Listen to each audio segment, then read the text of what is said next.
행복한 동행, 정이라 해도 좋고 의리라 해도 좋다. 장미가 호박꽃이 된다 해도 꽃으로 물든 가슴엔 그 어떤 향도 사랑이다. 머릿결 날리는 입김도 두 눈 감기는 하품도 꿈길을 안아줄 노래로 하늘을 날아온 손님이 되었다. 뜨거운 여름 맞이하는 사랑아리 심장의 설렘은 초록을 불태우고도 남을 견딜 수 없는 그리움, 말이 필요 없는 열애로 행복한 동행이 되었다. 바로 이것이 사랑의 힘이고 사랑의 능력입니다. 살아갈수록 나이를 먹을수록 깨닫게 되는 것이 바로 사랑의 잔잔함, 잔잔하게 가져다주는 그 감동, 기쁨, 보람, 바로 그것이 사랑의 힘임을 깨닫고 있습니다. 오늘도 우리는 그 하나님의 사랑으로 여기까지 왔고 또 앞으로 달려갈 겁니다. 그 능력의 하나님, 사랑의 하나님과 함께하는 오늘 또 한 주간의 삶, 우리들이 아름답고 복된 삶이 되시기를 간절히 축복합니다. 요한계시록은 하나님께서 반드시 속히 될 일을 그 종들에게 보이시려는 목적을 가지고 사도 요한에게 보이신 계시의 기록이죠. 요한은 성령의 감동에서 계시를 보고 들었는데 먼저 그 소아시아의 7 교회에게 보내시는 이 말씀을 다시 오실 부활하셔 또 승천하신 예수 그리스도의 음성과 그 모습으로 이렇게 보게 됩니다. 그러면 여러분 예수님의 품에 의지해서 눕기도 할 만큼 정말 예수님의 사랑하는 제자라고 하면 요한 아닙니까? 이 요한이 수십 년 만에 배운 예수님께 어떻게 행동했겠어요? 다가가서 안겼습니까? 아니면 무릎을 꿇었습니까? 요한은요, 요한계시록 1장 17절 말씀에서 보면은 당시의 상황을 어떻게 기록하고 있냐면은 내가 볼 때에 그 발 앞에서 엎드려져 죽은 자 같이 됐다. 이렇게 요한이 고백하고 있어요. 요한은 말씀으로 천지 만물을 움직이시는 능력과 존귀가 끝이 없으신 예수님이 너무나 정말 두렵고 떨렸기 때문에 죽은 자 같이 돼서 그 발 앞에 엎드려서 정말 꼼짝하지 못했다라고 하는, 그 발 앞에 엎드릴 수밖에 없었다라고 하는 사실을 고백합니다. 자, 여러분 이 같은 두려움을 아마 욥도 느꼈을 거예요. 땅과 하늘과 그 가운데 오묘하고 신기한 모든 것을 다 창조하신 하나님께서 지금 임하셔서 말씀하시는데 두렵지 않겠어요? 저나 여러분들도 만약에 지금 욥과 같은 상황에 처한다고 한다면은 우리도 요한처럼, 욥처럼 두려움 가운데 덜덜 떨면서 어쩔 줄 몰라 했을 거예요. 뭐 우리라고 뭐 별 수 있습니까? 자, 그렇다면 여러분 하나님께서 이렇게 두려운 모습으로 지금 욥에게 임하신 이유가 뭘까요? 욥은 지금까지 그동안 자신에게 임한 그 큰 고난으로 인해서 자기 자신을 어떤 사람으로 생각했어요? 불행한 사람, 불쌍한 사람. 그리고 하나님께서 나의 이 모든 형편을 이해하지 못하고 계신 것 같아서 정말 너무 답답했어요. 이런 마음을 가지고 지금 욥은 여기까지 왔어요. 그래서 답답한 마음 가지고 너무나도 힘들어 있는데 하나님께서 자신의 무죄를 증명해 주지 않으신다면서 하나님을 원망하기도 했고, 그런데 하나님은 그러한 욥을 찾아오셔서 하나님의 그 위엄을 보여주심으로 그를 스스로에게서 이끌어내시고 생각의 지평을 넓혀주기를 원하셨어요. 하나님과 또 욥 자신에 대한 그 생각을 다시 한번 새로운 생각을 가질 수 있도록 그렇게 하신 거예요. 하나님이 욥을 찾아오신 이유가 그겁니다. 그렇다면 여러분, 하나님은 어떤 방법으로 지금 욥에게 하나님의 당신의 그 위험하심을 보였습니까? 하나님께서 땅과 하늘과 그 안에 모든 것을 다 창조하시고 그 안에 생명을 주신 분임을 알게 하심으로써 그 위협을 보이셨어요. 하나님께서 당신을 어떻게 나타내셨어요? 오늘 말씀을 통해서 보면요, 하나님은 창조주로 당신을 나타내고 계세요. 하나님은요, 우선 욥과 그의 친구들을 향해서, 자, 2절 말씀 보세요. 뭐라고 하셨는지. 무식한 말로 나의 뜻을 어둡게 하는 자가 누구냐 그랬어요. 무식한 말로 나의 뜻을 어둡게 하는 자가 누구냐. 우둔하고 아둔하면서도 마치 하나님과 또 그 뜻과 계획을 아주 잘 아는 것처럼 떠들어대는 자가 누구냐. 지금 하나님은 묻고 계세요. 뭐 묻고 계신다기보다는 책망하시는 거죠. 왜 이렇게 까부냐, 한마디로. 너 뭐 알아? 잘 알아? 제대로 알아? 이 말씀이에요, 여러분. 하나님은 그 무지함과 미천함을 깨닫게 하기 위해서 먼저 어떻게 했어요? 땅에 기초를 놓을 때를 말씀하시죠. 즉 하나님께서 최초로 이 땅을 세우실 때 욥은 하나님의 창조 계획을 전혀 알 수도 없었어요.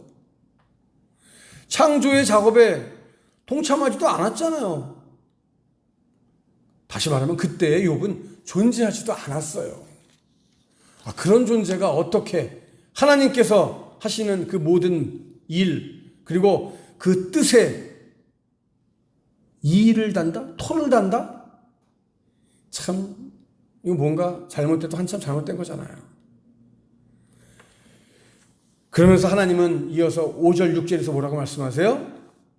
누가 그 수치들을 재고 줄자를 대어 보았느냐? 땅의 기초를 무엇으로 단단히 고정시켰는지 그 모퉁이 뜰을 누가 놓았는지 아느냐? 이렇게 말씀하시면서 당신의 작정과 의지를 따라서 아주 정확하게 그리고 질서정연하게 창조하신 분으로 당신 자신을 소개하고 계신 거예요.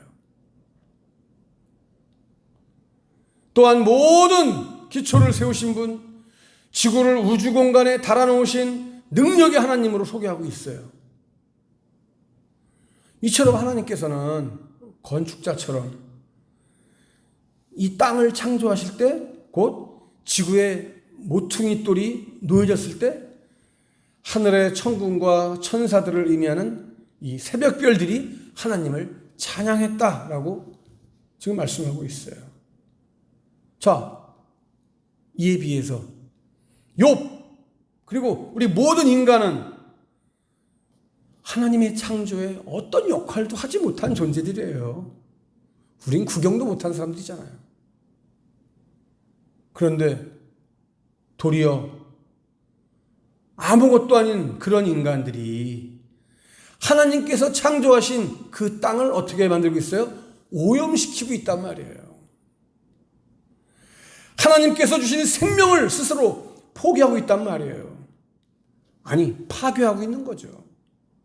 특히 여러분 로마서 8장 22절 말씀처럼 인간의 범죄로 말미암아 이 피조 세계는 영광의 회복을 위해서 탄식하며 신음하고 있다라고 하는 말씀을 우리에게 주고 계시잖아요.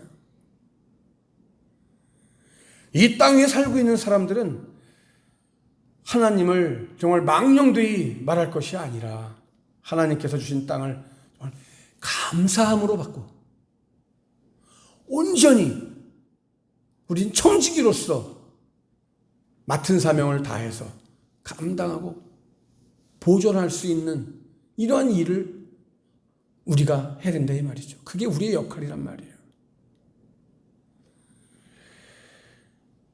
창조주 하나님을 우리가 오늘 바라보면서 창조주 하나님께서 우리에게 맡겨주신 이 땅, 우리는 감사함으로, 자족함으로, 또 온전한 마음으로, 겸손함으로 잘 관리하고 나아가야 된다 이 말씀이죠. 이것이 오늘 우리들이 할 일이란 말이에요. 그 창조주 하나님을 찬양하면서 그 안에 내가 있잖아요. 그렇죠? 자, 이어서 하나님은요, 당신을 어떤 분으로 또 묘사하고 계십니까? 하나님은요, 당신을 이 바다를 제어하시는 분으로 나타내고 계세요. 자, 8절 말씀 보세요. 바닷물이 태를 열고 나오는 아기처럼 넘쳐 흐를 때 바다가 넘치지 못하도록 한계를 정해놓은 자가 누구냐? 이렇게 묻고 계세요. 이 말씀을 보면 어떤 말씀이 여러분 생각납니까? 창세기 1장 9절 말씀이 생각나요. 창세기 말씀 여러분 생각해 보세요. 하나님께서 바다와 땅의 경계를 정하셨다고 그랬잖아요. 자, 여러분, 거센 파도가 치는 이 바닷물을 보면은 우리에게는 두려운 마음이 듭니다.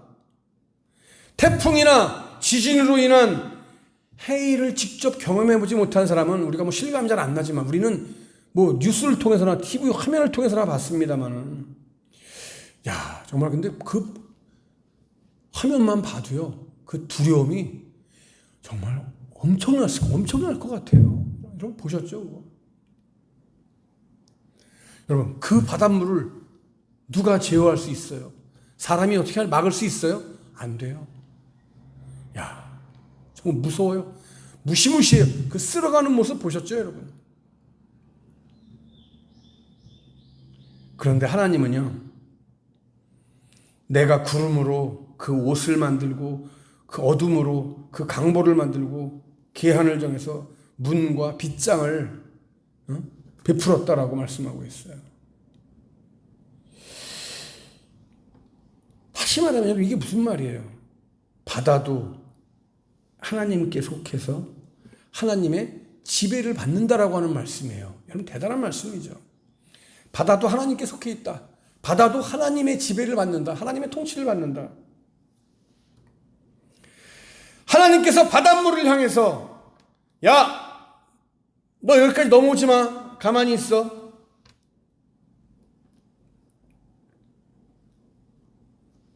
여기까지 오고 넘어오지 못할 것이다. 네 교만한 물결이 여기서 그칠지니라.